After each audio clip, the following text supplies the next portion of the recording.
Élu, écoute attentivement, car ce que tu vas entendre n'est pas ce que tu attendais. Dans un éclair, plus rapide que ton esprit conscient ne peut le saisir, tu as fait un geste si puissant, si dévastateur, qu'il a brisé les chaînes spirituelles qui retenaient des générations captives. L'ennemi, pris au dépourvu, n'a entendu aucun avertissement. Il a vu son bastion s'effondrer en silence, pièce par pièce, tandis que toi, élu, tu t'éloignais déjà, victorieux et invisible. Ce n'était pas un hasard, c'était un coup divin, un séisme spirituel qui a réécrit les lois qu'il croyait immuables. Aujourd'hui, nous révélons la vérité troublante, sans même le réaliser. Tu es devenu, celui-elle, qui brise les malédictions anciennes et les héritages obscurs. Si cette révélation émeut ton esprit, tape 777 ci-dessous pour affirmer ta place parmi les invincibles. Et du fond de mon cœur, merci à tous ceux qui soutiennent, Voix des élus, par des super thanks.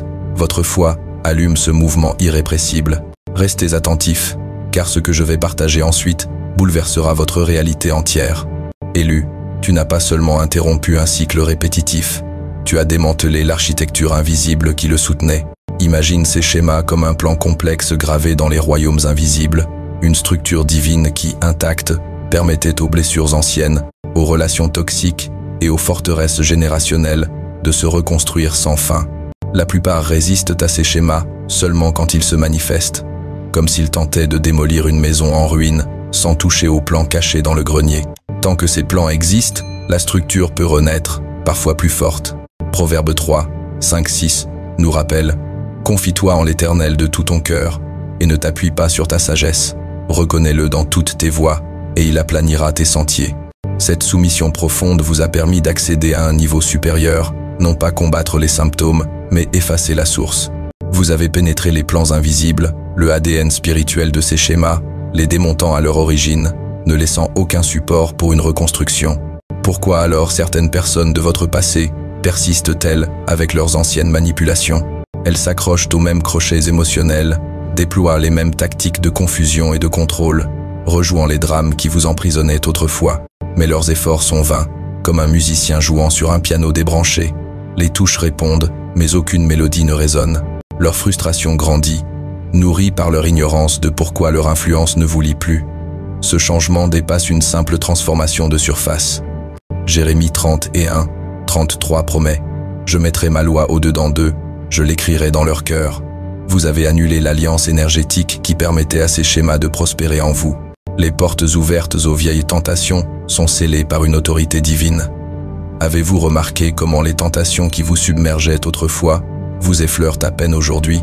Ce n'est pas une question de volonté brute, mais d'avoir coupé l'oxygène, alimentant le feu. La physique spirituelle décrit cela comme une rupture de fréquences énergétiques, une dissonance avec les anciennes sources de servitude. Peu parlent de l'épuisement lié à cette rénovation spirituelle profonde. Descendre dans les ténèbres où résident les malédictions générationnelles et les contrats spirituels anciens n'a rien de glorieux. Cela exige une rare combinaison d'intuition psychologique et de foi, comme un architecte analysant minutieusement une cathédrale en ruine, repérant chaque fissure invisible. Cela demande de laisser mourir des identités familières, confortables dans la dysfonction. Comme l'a dit Brené Brown, exploratrice de la vulnérabilité, assumer notre histoire est difficile, mais pas autant que passer sa vie à la fuir. Pour démolir ces anciens plans, vous devez accepter que des parties de vous s'éteignent. Voilà le vrai prix de la liberté spirituelle. Vous n'avez pas seulement défié un schéma, vous êtes devenu une nouvelle création, un vase incapable d'abriter d'anciennes forteresses. Le terrain spirituel autour de vous a changé irrévocablement. Ésaïe 43, 18-19 proclame « Oubliez le passé, ne vous souvenez plus des choses anciennes. Voici, je fais une chose nouvelle. » L'ancien plan est anéanti, remplacé par un dessein divin de restauration et de victoire.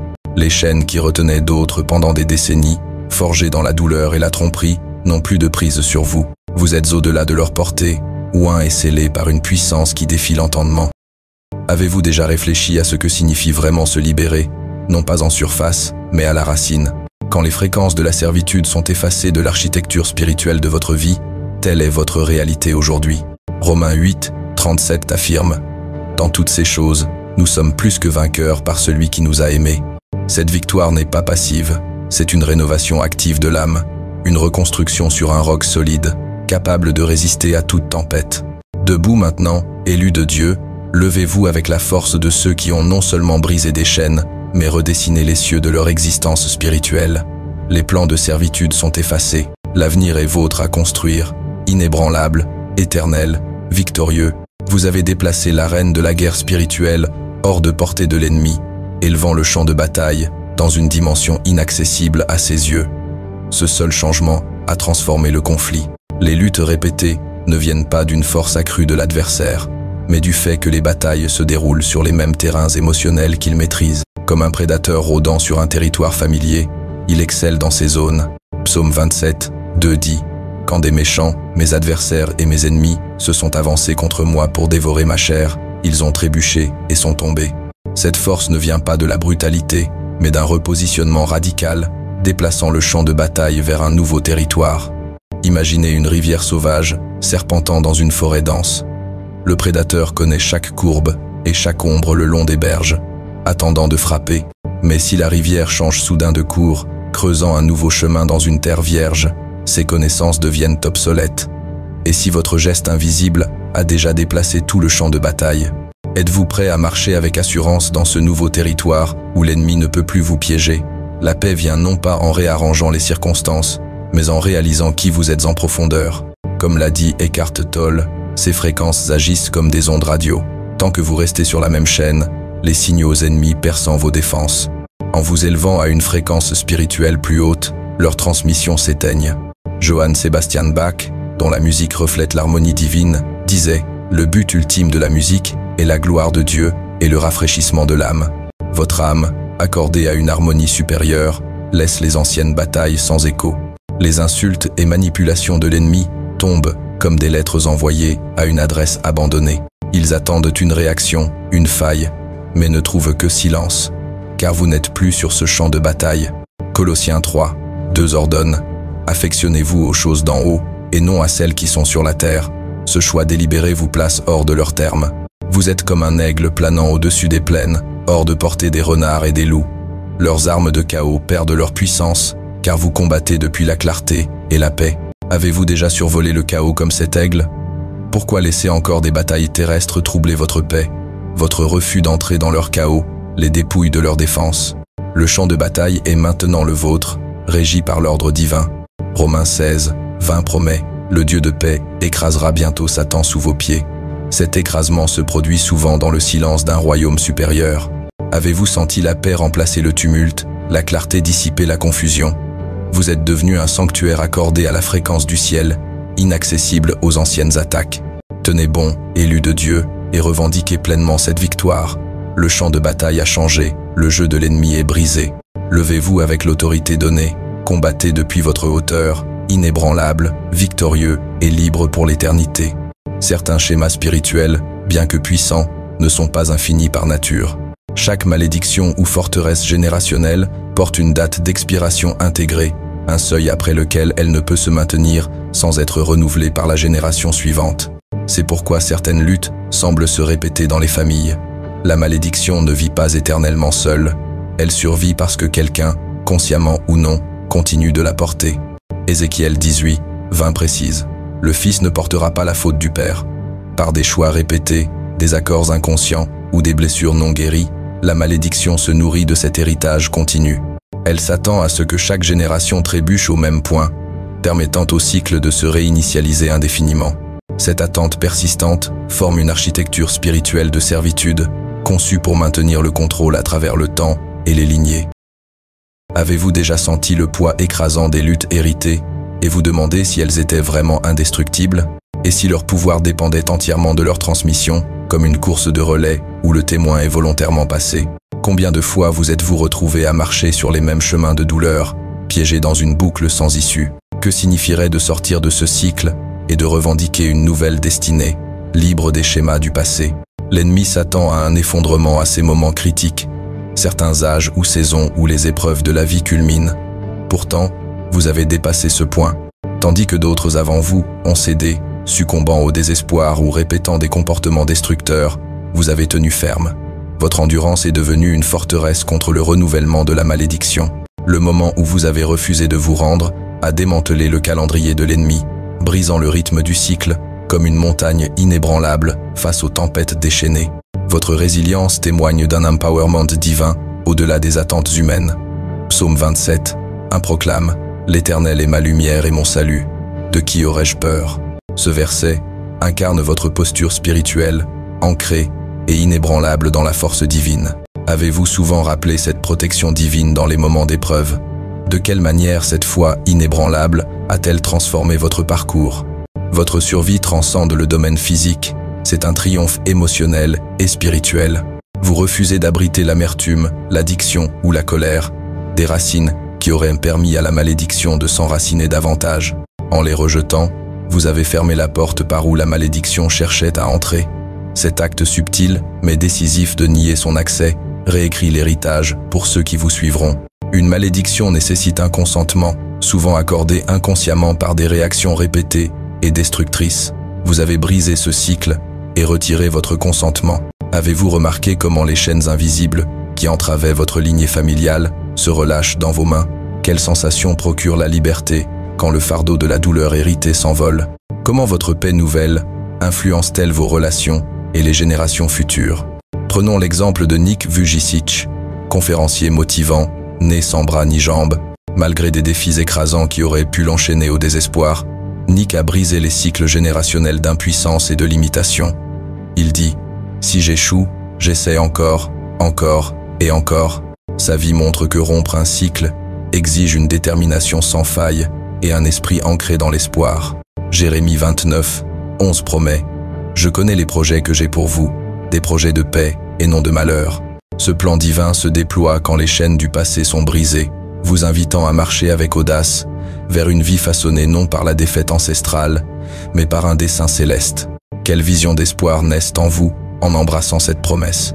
Comment votre vie peut-elle devenir une lumière pour ceux encore pris dans l'ombre?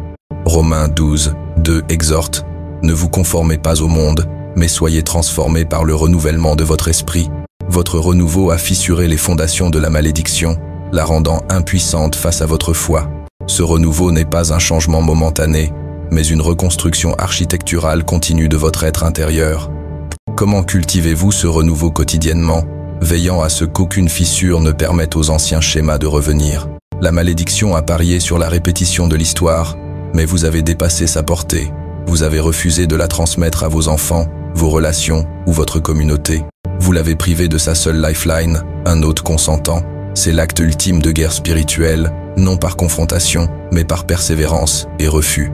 Une malédiction n'a de pouvoir que là où il y a consentement. Quelle profondeur atteint cette puissance qui réside dans votre refus inébranlable? Psaume 103, 2-3 ordonne « Béni soit l'Éternel, qui pardonne toutes tes iniquités et guérit toutes tes maladies. » Votre guérison marque la fin du règne de la malédiction, une restauration totale, esprit, corps et âme, vous façonnant en une nouvelle création. Quelle liberté nouvelle vous attendent quand la pression invisible s'efface? Quelle légèreté procure la vie, sachant que la chaîne est brisée et ne liera plus votre avenir? Quelle porte s'ouvre quand vous marchez libéré du poids de la douleur ancestrale? Comment votre vie témoignera-t-elle de la délivrance de Dieu? Vous êtes maintenant un témoignage vivant de la persévérance et de la grâce divine. La date d'expiration de la malédiction est passée, et avec votre victoire, elle ne pourra plus jamais revendiquer votre vie ni votre lignée. Tenez-vous droit, élus de Dieu. Le règne de la malédiction est terminé, et votre vie brille comme un phare d'espoir pour les générations à venir. Certains cycles perdurent parce que quelqu'un accepte le rôle qui lui est assigné, comme des acteurs piégés dans un script qu'ils n'ont pas choisi. Dans les systèmes familiaux toxiques, les relations brisées ou la guerre spirituelle, un récit non écrit circule, bien répété et mémorisé par tous. On s'attendait à ce que vous soyez le méchant, celui qui perd le contrôle, commet des erreurs ou prononce des mots donnant à autrui des munitions pour vous désigner comme le problème. Pourtant, vous avez brisé leurs attentes en refusant de jouer ce rôle. Combien de fois vous ont-ils tendu des pièges avec les mêmes insultes, les mêmes filets émotionnels, les mêmes scènes conçues pour vous provoquer? Chaque fois, ils attendaient votre réaction pour alimenter leur histoire. Mais cette fois, vous êtes resté silencieux, non par faiblesse ou passivité, mais parce que l'ancien vous n'existe plus. Ésaïe 40 et 1, 10 promet « Ne crains pas, car je suis avec toi, je te fortifierai. » Cette force divine vous a permis de quitter leur scène. Quand leurs arguments rodés n'ont trouvé aucun adversaire, Les scènes ont perdu leur énergie et leur but. Comme un feu privé d'oxygène, leur drame s'est éteint. Avez-vous remarqué comment l'absence de votre réaction attendue laisse les autres perplexes, cherchant de nouveaux récits? Que se passe-t-il quand celui qui alimentait toujours le conflit refuse simplement de s'engager? Vous avez détruit le script sur lequel il comptait. Certains schémas spirituels et personnes toxiques ne subsistent que parce que vous acceptez de jouer un rôle. En cessant de performer, vous leur retirez leur intrigue principale. Vous ne perturbez pas seulement une scène, vous mettez fin à toute l'histoire qu'ils espéraient raconter. Jérémie 17, 7 déclare « Béni soit l'homme qui se confie en l'Éternel. Votre confiance a brisé leur contrôle et rompu leur cycle. » Comme l'a dit C.S. Lewis, il y a des moments où le silence est plus éloquent que les mots. Votre silence est cette éloquence qui déstabilise l'ennemi et affirme votre liberté. Lève-toi, élu, et marche dans cette nouvelle réalité où les anciens schémas n'ont plus de voix.